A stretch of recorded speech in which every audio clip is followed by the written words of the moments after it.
Dans un futur proche, 8 gamers reçoivent des messages mystérieux les invitant à participer à un nouveau jeu appelé The Call Up, promettant un prix de 100 000 $. Ils se rendent au 25e étage d'un immeuble luxueux. Une voix robotique leur demande de s'enregistrer sur une tablette, de déposer tous leurs effets personnels dans des casiers et d'enfiler une combinaison de capture de mouvement. Pendant qu'ils se changent, Adam est taquiné car il est trop costaud pour ses combinaisons moulantes. Karl montre une vilaine cicatrice de brûlure et André révèle qu'il a été soldat. Une fois prêts, ils entrent dans une salle équipée d'un scanner. La voix leur demande de monter sur le scanner et d'annoncer leur pseudonyme pour récupérer leur équipement. Ils reçoivent une combinaison de combat avancée avec un casque VR qui se connecte à leur colonne vertébrale pour une immersion totale, un système qu'Adam croyait réservé aux élites. Tous mettent leur équipement, sauf Zaïd, un musulman bosniaque dont le pseudo est terroriste, choisi ironiquement sans savoir qu'il serait affiché sur la combinaison. Mal à l'aise, il essaie de partir, mais les portes sont verrouillées. Les autres joueurs le rassurent et il accepte de rester. La voix annonce le début du module d'entraînement. Les casques se ferment et la pièce se transforme en un monde post-apocalyptique ultra réaliste. Leurs vêtements sont remplacés par des uniformes militaires. Leurs tatouages disparaissent. Même si tout semble réel, leurs mains passent à travers les objets. Un sergent apparaît et les traite comme de nouvelles recrues. Ils ne peuvent pas le toucher non plus. Il s'agit d'un PNJ ultra réaliste. Le groupe le suit pour recevoir des armes. En réalité, ce ne sont que des accessoires. Ils testent leurs tirs sur des bouteilles, impressionnés par le réalisme du recul. Le sergent tire ensuite sur 2 d'entre eux, leur faisant perdre leur gilet pare-balles. Une façon de leur montrer que chaque tir reçu enlève leur protection. Une fois le gilet perdu, ils peuvent utiliser un sérum spécial pour survivre. Mais ils n'en ont qu'un seul chacun.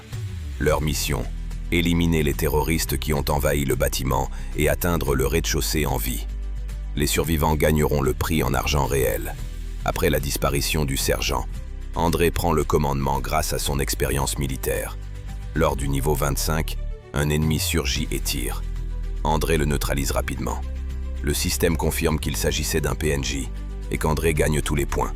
Lorsqu'ils tentent de descendre les escaliers, un mécanisme électrique les empêche de fuir sans avoir terminé le niveau. Au niveau 24, ils trouvent de nouvelles armes et André leur apprend à les utiliser. Marco tue un ennemi et les joueurs prennent confiance. Ils se dispersent pour affronter les terroristes. Adam gaspille toutes ses balles sans toucher personne. Alors André intervient, mais se fait toucher et perd son gilet. Taylor panique. C'est son amie qui avait reçu l'invitation et elle a pris sa place, mais elle ne supporte pas le réalisme du jeu. Shelly tente de la rassurer, mais ne parvient pas à tirer quand vient son tour. C'est Karl qui élimine un ennemi menaçant les filles, mais il est blessé à son tour et perd sa protection.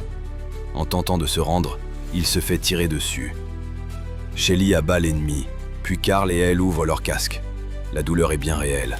André utilise son sérum pour sauver Karl, mais celui-ci est traumatisé et vomit dans la vraie vie. Ils comprennent que ce jeu est dangereux. En faisant une pause, Adam découvre de nouvelles armes. Karl suppose qu'il s'agit d'une émission de télé-réalité. Zaïd panique et essaie d'enlever sa combinaison sans y parvenir. Zaïd pense que c'est une expérience militaire, ce que Marco accepte, soupçonnant André d'être un agent infiltré. La tension monte. André s'isole aux toilettes pour se calmer, mais le jeu continue sans que les autres ne s'en rendent compte. Les ennemis précédemment éliminés reviennent à la vie, et l'un d'eux attaque André.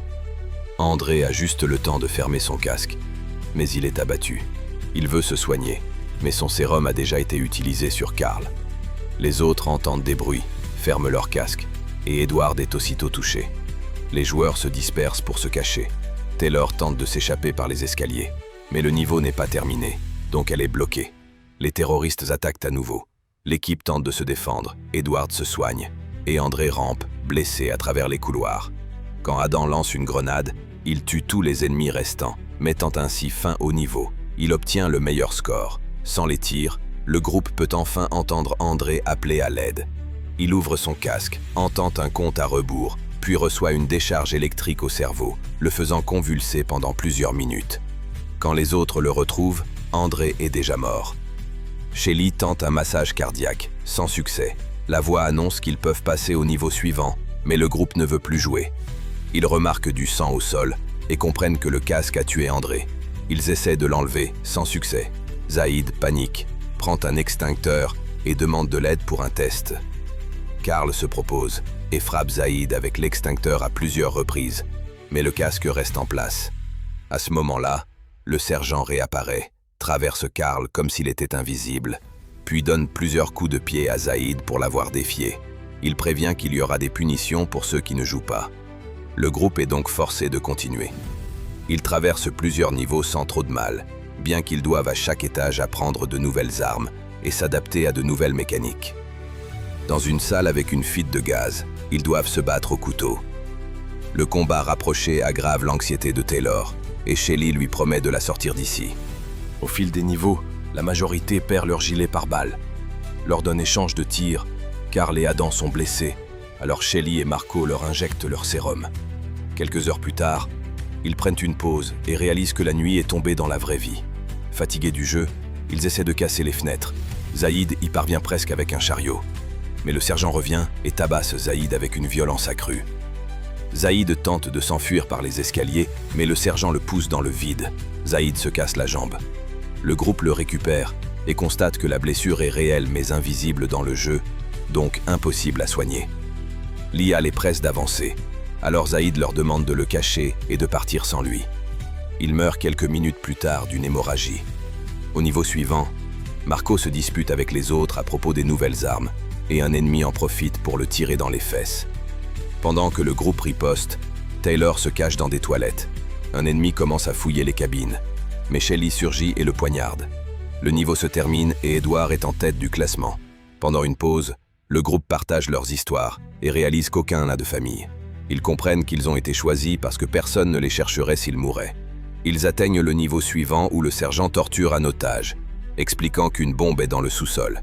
Seul un code détenu par l'otage peut la désactiver. Edward torture l'homme sans pitié qui finit par dire un mot. Adam l'entre sur l'ordinateur, mais cela active la bombe. Il reste 30 minutes pour l'arrêter manuellement. Le sergent s'en va. L'otage rit et Taylor le tue. Marco, furieux, accuse Adam et tente de le frapper, mais se fait mal sur son casque. Il l'ouvre pour le frapper en vrai et frappe aussi Taylor. À ce moment, le sergent annonce qu'il retient l'ascenseur. Il se précipite dedans, mais Adam est bloqué par Marco.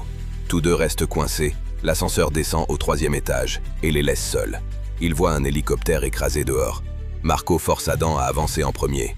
Adam abat un ennemi, mais n'a plus de munitions. Marco s'en sert comme bouclier jusqu'à ce qu'Adam soit tué. Avec 15 minutes restantes, Marco a un effondrement mental, mais avance quand même. Pendant ce temps, au 4e étage, le reste de l'équipe affronte un ennemi avec une grenade fumigène. Carl fait une crise de panique et confie à Shelly qu'il a perdu sa petite amie dans un incendie et que la fumée le traumatise. Shelly le calme et l'encourage à continuer. Le groupe atteint enfin le rez-de-chaussée, avec presque plus de munitions. Pendant que les autres se battent, Taylor cherche du sérum. Marco surgit et exige la seringue. Taylor refuse, alors Marco la tue d'une balle. Quand Carl arrive, Marco fait semblant d'être attaqué. Carl trouve le cadavre de Taylor, qui a écrit le pseudo de Marco avec son sang. Enragé, Carl enlève son casque et l'attaque physiquement, lui donne des coups, tente de l'étrangler. Marco le repousse, Carl l'assomme avec un extincteur, mais Marco reprend l'avantage. Alors qu'il va tirer, le sergent surgit et étrangle Marco jusqu'à la mort. Le groupe retrouve les corps, et les 3 survivants continuent vers le sous-sol. C'est le dernier niveau. Ils trouvent de nouvelles armes, avancent à travers les ennemis, et Carl lance une grenade pour dégager la voie. Mais un terroriste dans un van surgit et tue Carl. Shelly et Edward se cachent. Carl, blessé, tente de se soigner, mais utilise son sérum pour sauver Shelly avant de mourir. Edward prend un lance-roquette, abat le dernier ennemi et désactive la bombe à 1 seconde près. Le sergent apparaît pour les féliciter.